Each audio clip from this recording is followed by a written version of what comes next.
अमरावती शहरात लुटमार करणाऱ्या एका टोळीला अखेर राजापेठ पोलिसांनी गजाआड केला आहे।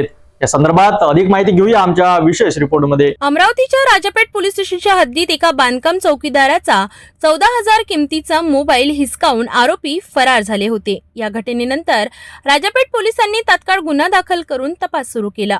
तपासादरम्यान डिटेक्शन ब्रांच टीमने शंकरनगर भागात जाऊन लक्ष्मीनगरमध्ये राहणाऱ्या 21 वर्षीय अभिमन्यू उर्फ मोनू विश्वकर्मा, 19 वर्षीय आर्यन उर्फ गौरव नागफासे आणि 19 वर्षीय सोमेश जुगानी विश्वकर्मा यांना ताब्यात घेतले। पोलिसांनी त्यांच्याकडून चोरीसाठी वापरलेली दुचाकी आणि एकूण 1,05,350 रुपयांचा मुद्देमाल जप्त केला। ही यशस्वी कारवाई पोलीस आयुक्त नवीन चंद्र रेड्डी आणि उपायुक्त गणेश शिंदे यांच्या मार्गदर्शनाखाली राजापेठ पोलीस निरीक्षक पुनीत कुलट यांच्या नेतृत्वात पार पडली। पोलीस उपनिरीक्षक मिलिंद हिरवे, सागर सरदार, पवन तिवारी, दिनेश भिसे, पंकज गाठे, सूरज मेश्राम, संजय कडू आणि विवेक चौरे यांच्या चमूने कारवाई केली। शहरात गुन्हेगारीवर नियंत्रण ठेवण्यासाठी पोलिसांकडून सातत्याने कारवाई सुरू आहेत।